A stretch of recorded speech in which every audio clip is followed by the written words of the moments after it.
I tu a la feina què veus? Doncs jo a la feina bec poc. Hauria de beure més aigua. Sí? I el poc Sí. que veus és aigua, El poc que bec és aigua, Doncs sí, mira, sí, t'hem sí. posat aigua. Roger Rufín, DIRCOM de la Corporació Catalana de Mitjans Audiovisuals. Moltíssimes gràcies per estar aquí. Gràcies a vosaltres. És un plaer tenir un dels DIRCOMs d'una de les institucions més importants del país. Avui tornem a dir allò que avui aquell episodi potser hauria de ser doble. Pel que has fet fins ara i pel que fas ara. Que consti a la nostra audiència que tots els convidats és per parlar del que fan ara. Però sí que ens serveix aquest primer tram inicial de la conversa per d'on venim, no? Perquè tu, entre altres coses, vas ser DIRCOM d'Òmnium Cultural, en uns anys molt complexes i molt intensos. Sí, jo vaig arribar a Òmnium, que encara no havia engegat tot el que s'ha conegut com el procés, per entendre'ns, i vaig arribar una mica de casualitat, i jo venia dels mitjans de comunicació clàssics, i vaig decidir formar-me també en comunicació institucional, comunicació estratègica, etc. I vaig aprofitar que hi havia una opció d'anar-hi un any, i això vaig dir, mira, així provaré un any, Sí. i també tindré això en el meu currículum, i hauré viscut l'experiència, i tornaré als mitjans tradicionals, que és d'on venia. I la veritat és que un cop vaig allà, doncs la cosa va anar evolucionant, va anar agafant embranzida i ja m'hi vaig quedar fins gairebé fa 3 anys i mig que vaig marxar d'Òmnium, sí. Vull dir que allò que es deia abans, de fer mili, haver fet la direcció de comunicació d'Òmnium en els anys del procés és una de les experiències, imagino, de la teva vida. Sens dubte, perquè a més jo vaig arribar a Òmnium i hi havia un departament de comunicació molt petit. O sigui, recordo que quan hi vaig arribar hi havia una persona que feia premsa, una persona que feia xarxes i crec que una dissenyadora gràfica, i aquí estàvem, érem 4. I clar, quan la cosa es va anar animant el primer encàrrec que a mi em van fer em van dir has de muntar una agència de comunicació pròpia. Nosaltres hem de tenir una pròpia agència de comunicació per explicar tot el que farem amb tots els nostres recursos, no? Amb la nostra mirada, i per tant que no depenguem de ningú. I per tant vam arribar a ser en els moments àlgids unes 30 persones, amb dissenyadors, muntadors de vídeos, gent que gravava vídeos, gent de xarxes, gent que construïa relats, gent de premsa. Premsa internacional. Premsa internacional, vam perquè, crear... a més, clar, era DIRCOM d'Òmnium amb tot el país mirant-vos. Sí, sí. Mirant-nos, també, no? Sí, sí. I el que no era el país, de fora, també. Sí, en el moment després abans del referèndum, uns mesos abans del referèndum i post-referèndum, recordo que el Jordi Cuixart em va dir ostres, necessitem que el món expliqui el que està passant i per tant hem de també tenir aquesta mirada amb els mitjans internacionals, fer que els mitjans internacionals expliquin el que està passant, no?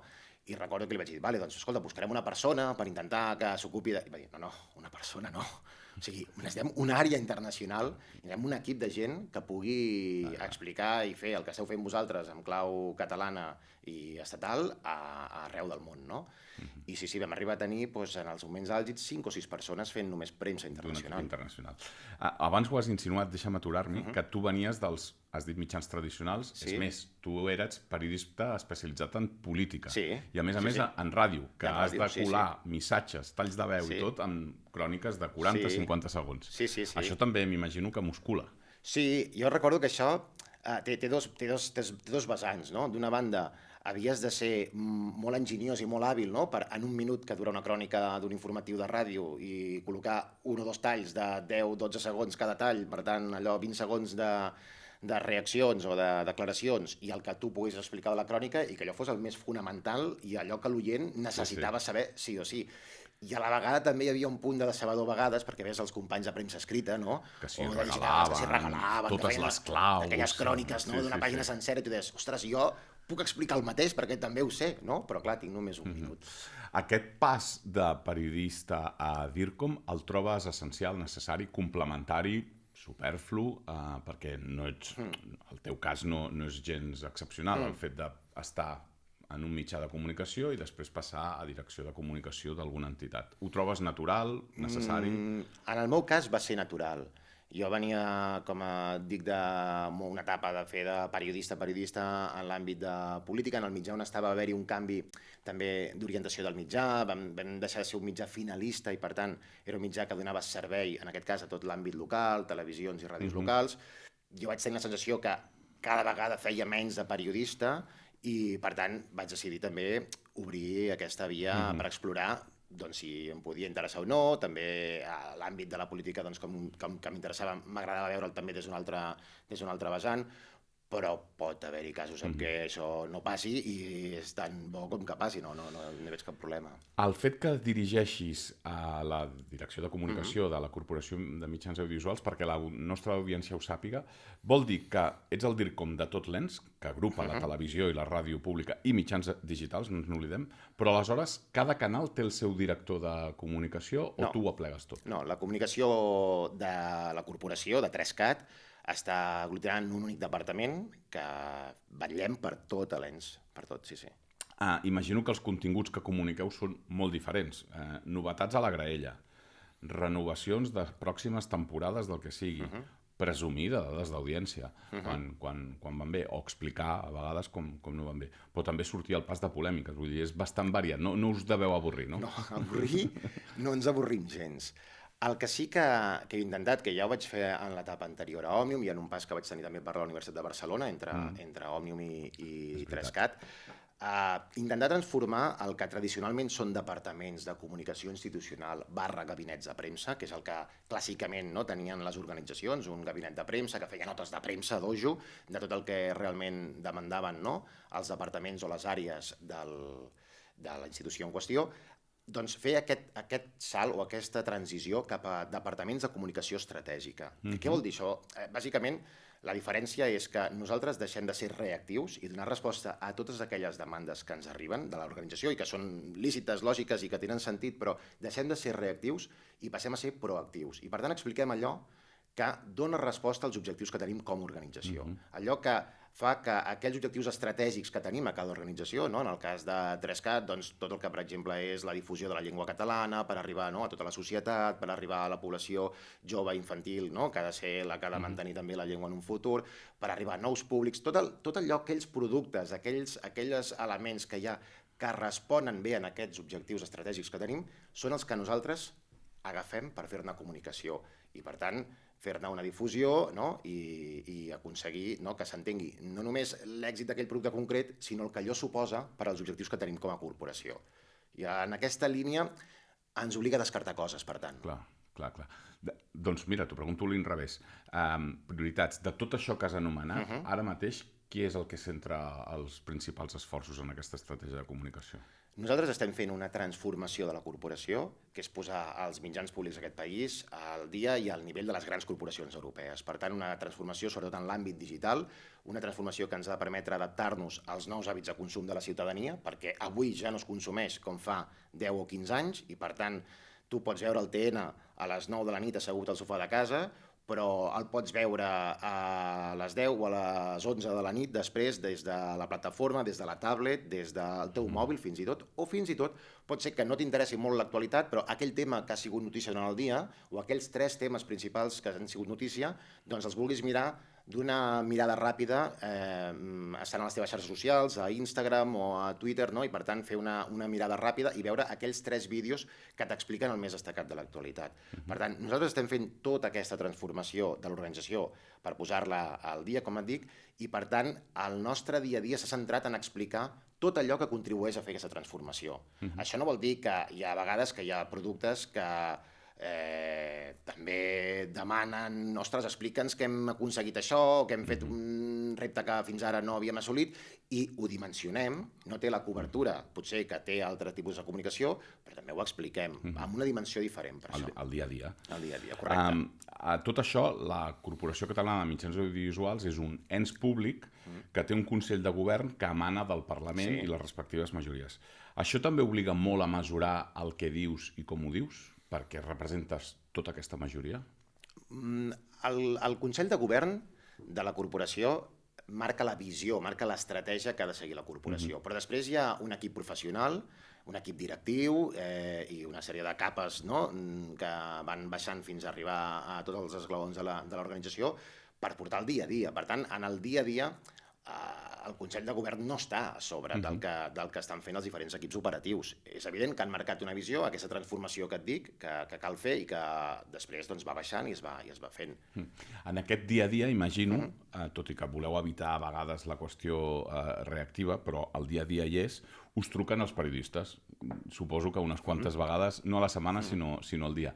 Quin és el top 1 de coses que més preocupen els mitjans de comunicació que volen parlar de la Corporació Catalana de Mitjans Audiovisuals? Bueno, aquí hi ha dos coses. Hi ha les polèmiques, incendis, que dic jo, no? que surten i que són inevitables, i surten perquè al final som una institució, una organització que estem molt presents en el dia a dia de la nostra societat, tenim molta presència, molta incidència, i per tant és normal que el que fem té ressò, o sigui, tan malament el dia que no fos així, per entendre'ns, i per tant d'aquí surten moltes vegades polèmiques diverses, que si aquest ha dit això, i llavors hi ha una part de les trucades que rebem que són per indagar en aquests temes que s'han fet noticiable sense que nosaltres moltes vegades volguéssim que fossin notícia. I l'altra part són temes que estan, com et dic, o en el calendari, no? Saben que, mira, avui s'estrena no sé què, o avui es fa no sé què, i que et puguin demanar algun tipus d'informació. O que s'acosta l'inici de la temporada i volen saber què... Però jo, i t'ho recupero amb el que et deia abans, intento sobretot, és evident que hi ha moltes vegades que hem de ser reactius perquè passen coses que no controlem nosaltres o que no hem decidit nosaltres que passin i passen, i per tant hem de poder reaccionar a les preguntes que ens fan. Però intento sempre, jo soc molt de la tàctica del Johan Cruyff en aquest sentit. O sigui, si tu tens la pilota, no la tenen els altres. I per tant intento molt sempre que siguem nosaltres els que truquem als periodistes, no que ens truquin ningú de nosaltres.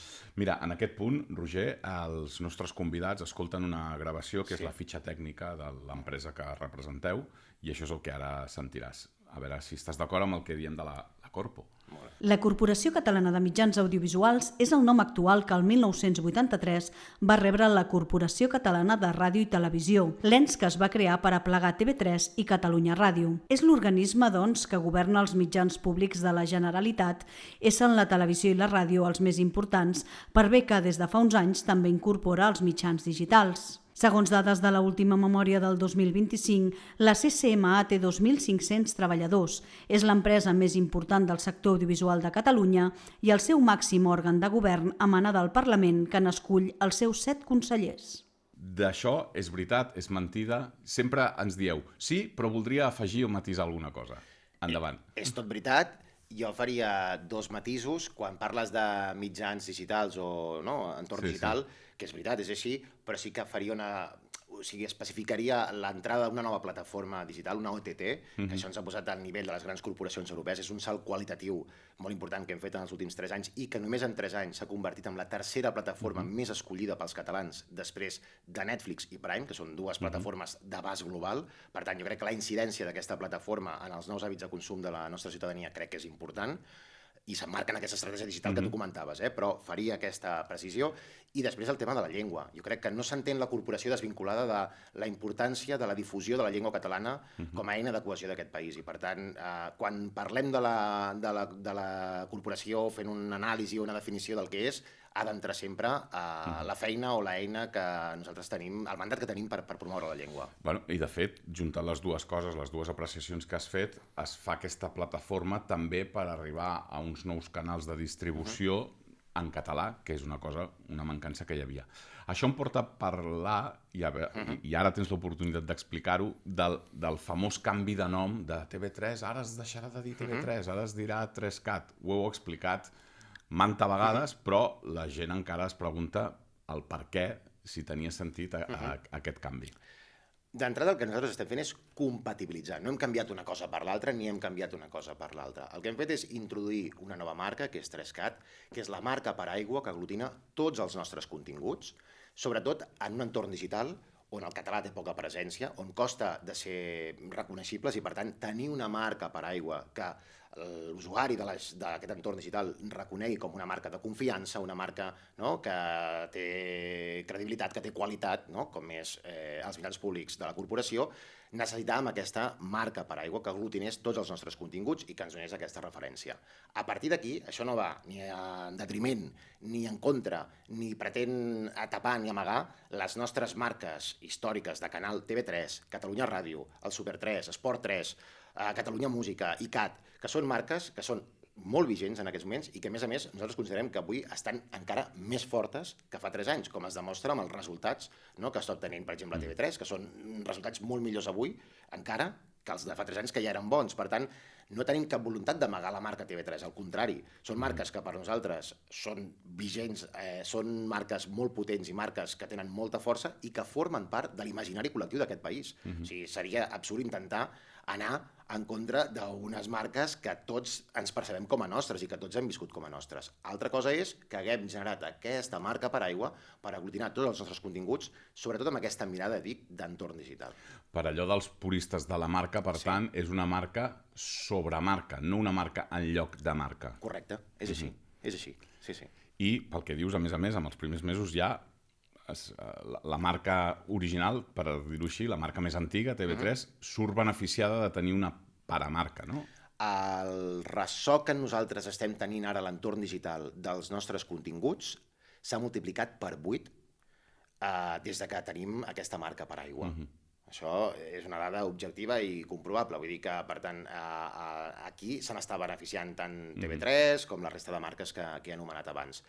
I d'altra banda, en el que seria la televisió lineal, la televisió tradicional, TV3 continua exercint un lideratge indiscutible en aquests moments, per tant, segueix sent una marca que ningú està qüestionant. De fet, fixa't que, per parlar d'allò de transformació, l'ENS es va començar a dir Corporació Catalana de Ràdio i Televisió, després, efectivament, Corporació Catalana de Mitjans Audiovisuals. No sé si d'aquí un temps també s'haurà de plantejar un canvi de nom, perquè potser mitjans audiovisuals d'aquí poc ja queda també molt reduït. Bueno, és evident que avui no entenem la comunicació audiovisual sense tota aquesta pota digital, però que és veritat que a la vegada veu molt de l'audiovisual. Vull dir que a la vegada l'audiovisual s'incorpora... O sigui, ja no saps massa bé què és l'ou i què és la gallina aquí, perquè realment no entenem la comunicació digital sense incorporar l'audiovisual. Vull dir que pot ser que acabis avançant cap aquí. No és descartable, no. Acaba la temporada, Sí. que en ràdio i televisió, la convencional, tradicional, normalment va més vinculada en termes de valoració i d'anàlisi al curs escolar més que l'any natural. Tot i que, quan surten dades d'audiència, any 2025, any 2024, també surten les dades d'audiència. Però vaja, per el tipus de programació i tot això, normalment l'anàlisi es fa com el curs escolar. Satisfet? Molt satisfets, sí. Molt satisfets. Nosaltres crec que estem tenint la capacitat de seguir arribant a la gent que hi arribàvem i a la vegada d'arribar a un públic que fins ara no ens consumia. Tenim una bicefàlia entre el que seria la nostra oferta per la plataforma, per l'entorn digital i la dels canals tradicionals, que ens està permetent arribar a un gruix de la població en diferents formats i en diferents canals. Per posar-te un exemple, nosaltres hem posat alguns dels continguts a la plataforma on més de la meitat de la gent que els està consumint té menys de 40 anys, que és un públic que ens costa trobar a la televisió. I a la vegada, la televisió, continuem amb aquest lideratge indiscutible que et deia, amb uns productes que combinen l'entreteniment, l'actualitat, documentals com no fa cap altra televisió en prime time, que només ho fa TV3 i poques televisions més europees, programació infantil, cultural. Crec que podem estar molt satisfets de fer aquest menú tan divers, a la vegada en formats tan diferents, per arribar a un públic tan gran amb els resultats que estem obtenint.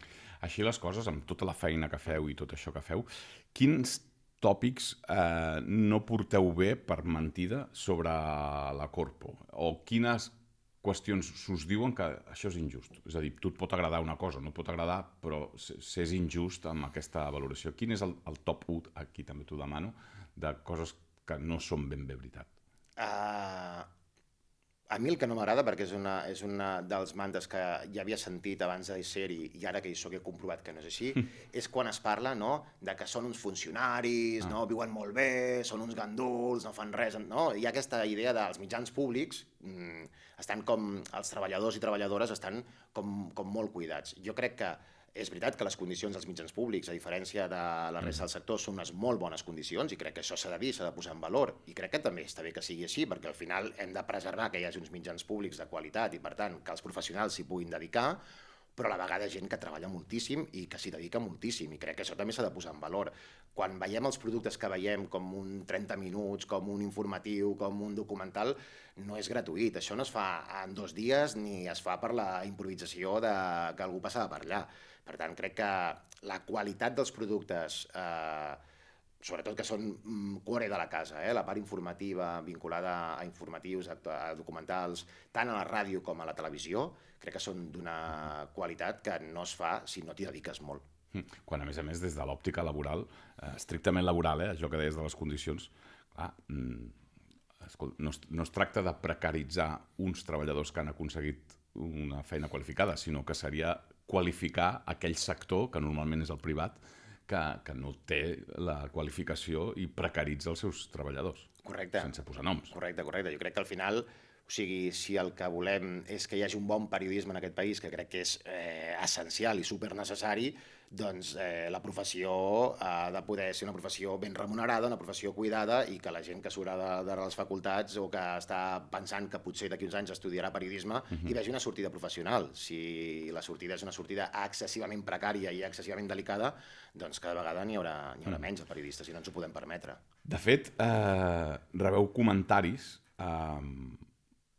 per mitjà de molts actors diferents, des de diputats de Comissió de Control de la Corpo, crítics, professionals d'altres mitjans que parlen sobre televisió, però també mitjans digitals dedicats a la tele, així com patums, vàries, nostrades i fins i tot extreballadors de la casa. Davant d'aquesta varietat, resposta variada? Davant d'aquesta varietat, resposta variada. Sí, al final nosaltres el que és la visió del que volem fer i el que estem fent, això no canvia. És igual que ens ho digui un extreballador, un diputat del Parlament o un usuari corrent. Vull dir, nosaltres tenim molt clar què estem fent i què volem fer. Per tant, aquí el discurs és el mateix. Però sí que adaptem el discurs en funció de qui li estem explicant, sí, això sí. Ho dic perquè diu la llegenda que a Catalunya tots tenim dins un entrenador del Barça que sap perfectament qui posar a cada partit. Un meteoròleg que sap perfectament, millor que els meteoròlegs, quin temps farà aquell cap de setmana. Hi ha un director de TV3, aquí personalitzo un TV3, a dins de cada català que sap perfectament el que convé? Vaja, jo, així com les altres dues te les compro, perquè realment als catalans ens encanta parlar del temps i ens encanta dir com ha de jugar el Barça cada diumenge, jo aquesta no la tenia tan integrada. És possible, però en aquest sentit crec que realment els resultats que estem obtenint, no ara només, sinó al llarg de la història de TV3, han sigut uns resultats realment bons i és una televisió que jo crec que és un exemple de qualitat i que la gent respecta i que és un referent per a aquesta societat, que crec que en general, no, quan hi ha un bon entrenador dius, bueno, escolta'm, si està el Hansi Flick jo no m'hi poso, no? Doncs aquí ve una mica el mateix. Ara et parlaré de dos factors emergents que tant poden ser agents externs com qüestions internes, en aquest cas de la Corpo, no? Dels mitjans audiovisuals. Un és els influencers. És a dir, els influencers aplicats a la Corpo tant pot ser generadors de continguts que vosaltres decidiu, però quan es posen aquests influencers en mode crític de televisió, també poden, des del seu compte d'Instagram, llançar unes opinions que a vegades són molt més seguides que la columna d'un diari de paper que té molt prestigi, però que només llegeixen 123 persones. Com hi cases amb els influencers? Clar, d'una banda, jo crec que els creadors de continguts han arribat per quedar-se, no? I per tant, nosaltres el que estem fent justament és, per arribar a un públic que ja només segueix aquest tipus de prescriptors o aquest tipus de presentadors o de referents, hem incorporat també aquests creadors de continguts en la nostra programació i són algunes de les nostres cares visibles. I a més, en alguns casos, algunes d'aquestes cares visibles que en les seves xarxes socials fins i tot utilitzaven de manera indistinta el català i el castellà, per tant ens ha permès que portar-los a 3CAT només en català hem aconseguit també difondre molt més la nostra llengua entre un públic que no la té com a llengua habitual. Gerard Romero, Núria Marín... Que l'entén, però que no el parla habitualment i que ara s'ha acostumat a sentir-lo molt més gràcies a aquesta presència d'aquests creadors de continguts o influenciadors que tenim a 3CAT. Per tant, aquesta és una línia que jo crec que ha vingut per quedar-se en els propers temps i que és molt positiva i ens està donant molt bons resultats. D'altra banda, i és la línia que dius tu, aquests mateixos creadors de continguts o influenciadors tenen agenda pròpia i, per tant, et fan una sèrie de continguts al marge que potser a vegades et van a favor i a vegades no. Això forma part del joc. Vull dir, són nous Col·laboradors, ja m'ha quedat clar que sí. Nous competidors? Nous competidors, o sigui, en el moment en què ells també estan fent continguts propis per les seves xarxes, evidentment són competidors també, perquè hi ha un moment en què estan oferint un producte que el nostre usuari o el nostre espectador oient decideix si el vol mirar a les xarxes i aquell producte específic o vol venir a les nostres xarxes. Per tant, des d'un punt de vista de contingut, en alguns moments també són competidors. Des del punt de vista que tu em deies abans de crítics o no crítics, jo crec que aquí hem deixat ja fa temps de pensar que només podem fer arribar el nostre relat, el nostre discurs, el nostre projecte a través dels mitjans de comunicació tradicionals i dels periodistes clàssics. Evidentment que són importants i sempre els tenim en compte i sempre parlem amb ells i sempre mirem si ens treuen el que nosaltres volíem o no. Però amb això no n'hi ha prou. Això és una petita part del pastís. Quan nosaltres volem traslladar alguna cosa, jo sempre dic, necessitem fer el 360. És a dir, necessitem que els diaris clàssics ens en parlin, que el TN ens faci una bona peça, que les xarxes socials, els prescriptors i influenciadors també facin aquest discurs, que posem publicitat perquè quan surtis del metro vegis una marquesina amb el producte que nosaltres estem posicionant en aquell moment. I és aquesta suma d'impactes, que rebis un correu electrònic en el butlletí intern que t'explica que... I és aquesta suma de molts impactes, aquesta pluja fina que t'arriba per molts cantons amb un mateix relat, que és el que fa que tu després diguis ostres, això que estan fent a 3CAT m'interessa, o això que estan fent a 3CAT està molt bé, però necessitem la suma de tots ells, també dels influenciadors i dels prescriptors a les xarxes socials.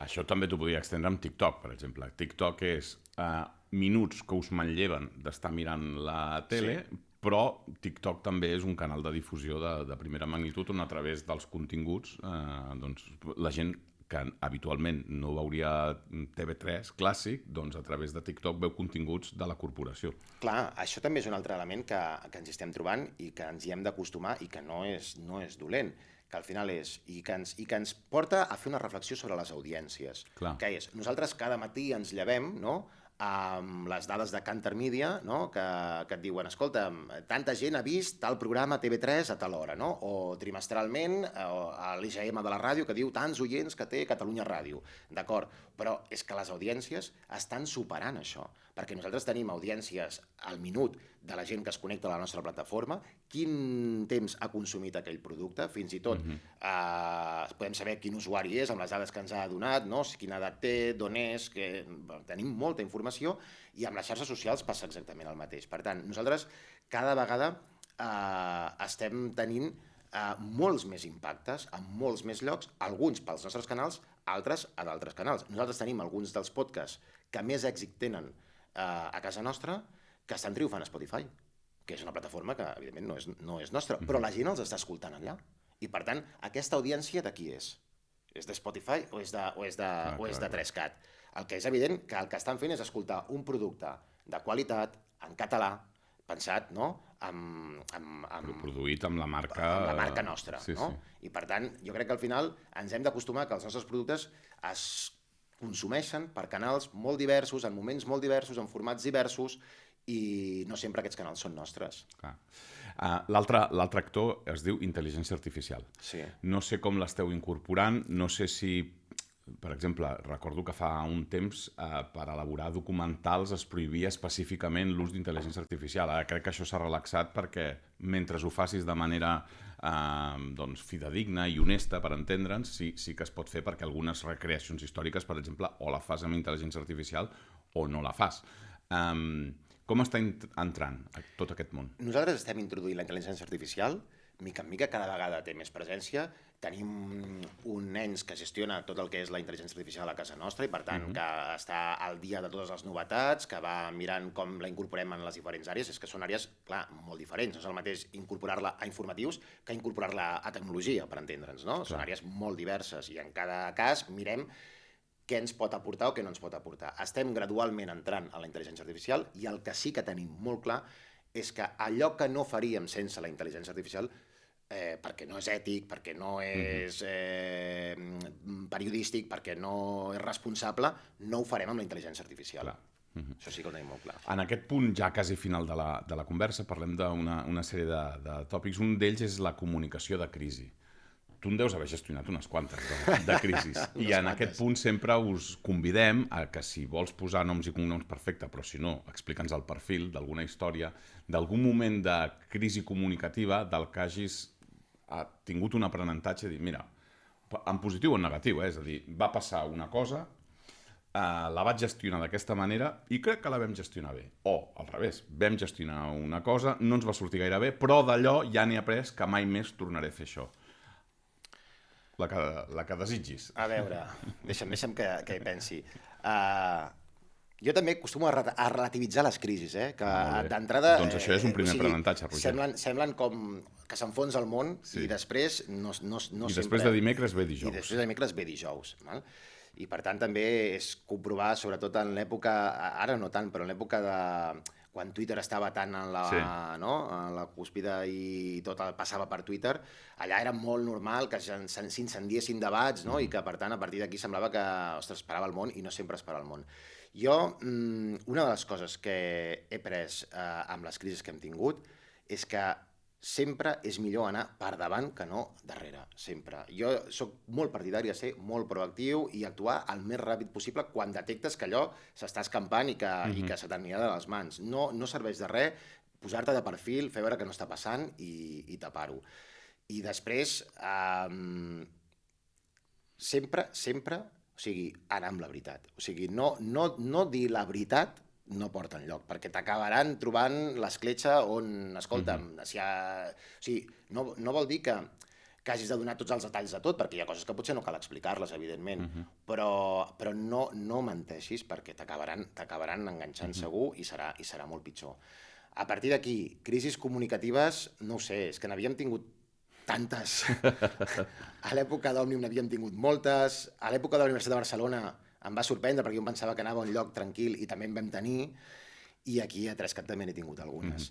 Al final és això, jo intento dimensionar-les correctament, sobretot, que no siguin... que no les sobredimensionem nosaltres mateixos, ser molt proactiu i anar molt amb la veritat. Una altra de les qüestions que surten en aquest tros de la conversa és la transformació. En aquest cas concret, com perquè conec la teva trajectòria, ho puc especificar d'aquesta manera. Tu vas començar la teva carrera amb un casset, amb un minidisc, i ara segmenteu reels d'Instagram segons públic i horari i teniu el minut. Cap on pot arribar tot això? Bueno, jo crec que estem anant a la personalització total del contingut, no? O sigui, al final estem arribant a un coneixement del que vol l'usuari i el que li agrada a l'usuari que cada vegada més t'estem posant al plat com a tu t'agrada, no? O sigui, fa molts anys hi ha amanida per tothom i, a més, la servim a les 8 del vespre. Qui no vulgui l'amanida, doncs és el que hi ha. I ara és, bueno, hi ha l'amanida, però a tu t'agrada amb ceba, un moment que et poso la ceba, i a més, te la faig a les 8 del vespre, però també te la pots consumir més tard. Jo crec que estem entrant en una era de la personalització molt clara de tots els continguts per acostar-nos al màxim a el que necessita l'usuari final. Jo, en aquest punt, sempre aquí els protagonistes sou vosaltres i mai procuro portar l'aigua al meu molí o parlar d'experiències, però aquí sí que, quan jo era sotsdirector del Món a RAC1, recordo un dia per Twitter, a més, quan allò, Twitter d'això, d'un senyor que a 2:15 fa un tuit i diu no penseu parlar del tema tal, que era el tema que a les 8:02, després del davantal del Jordi Basté, havia obert i li havíem dedicat molts minuts i no donava crèdit. I jo mateix, no sé, allò de dimensionar els focs, vaig contestar, sí, és el tema d'obertura, n'hem parlat a les 8 del matí. És que jo em llevo 8:45. És aquesta personalització de, escolti, el problema, l'amanida serveix a les 8. Correcte. I si vostè s'hi posa a 8:45, li respecto, però no m'exigeixi que li posi el trosset de tomàquet a l'hora que vol. És que és espectacular. I vaig pensar, aquí hi ha hagut un canvi de paradigma, perquè la gent estava en to exigent. Jo em llevo, ho poso i no parleu del que jo vull que parleu? Nosaltres, que som periodistes, tenim claríssim que el TN comença a les 9. No està en dubte, no? Vull dir, i tu arribes a casa i jo hi ha dies que són les 9:05 i penso, Pere, posa el TN. Hi ha molta gent que ja no està en aquest marc mental, que sap que veurà les notícies després, que potser les consumirà d'una altra manera, que el que deia abans, per Instagram mirarà els 3 reels informatius al dia. Jo crec que això ha canviat i que no tornarà a ser com abans. Quin error és el que cometem més sovint? Tu que ets periodista i que tu has picat pedra i que tot això, i ara estàs a l'altra banda, quin és l'error que cometem més sovint els periodistes en l'exercici de la nostra feina? Vist des de la talaia en la que estàs, Ara no cal que sigui estrictament de la corpo, així en general. Jo crec que l'accés de síntesi. El titulitis. O sigui, la síntesi aquesta de, bueno, això i que això forma part del nostre ADN, perquè jo me n'adono que amb els meus companys d'altres departaments que no tenen la tasca... En aquest cas, ara jo treballo amb molts periodistes a 3CAT, evidentment, però en altres organitzacions que no són periodistes, nosaltres tenim una tendència a sintetitzar que està molt bé per fer les coses digeribles i entenedores per tothom. Però hi ha vegades que crec que el periodista es passa una mica de frenada i allò dius, home, explica una mica més, perquè és que així no s'entén només amb aquesta línia. Perquè un excés de síntesi es carrega el matís, per entendre'ns, i el matís pot estar important. Què has après que no surt als manuals tots aquests anys? Mira, escolta, vaig anar a la facultat, vaig aprendre això i això, però realment l'important per exercir aquesta comunicació és... Jo crec que un aprenentatge que vaig fer, i el vaig fer a l'època que estava a Òmnium, i a més molt inspirat en el Jordi Cuixart en aquest cas, que era regar i regar. O sigui, no deixis mai de regar, no esperis recollir fent avui alguna cosa i anar al cap de 3 mesos a veure si... No, has de cuidar allò que vols, ho has de cuidar cada dia. I quan no passin les coses, també les has de cuidar, també has d'enviar aquell missatge, també has d'estar atent al que pensa aquell periodista o aquell director de diari, que no el pots escriure només el dia que tens un problema, perquè no et farà cas.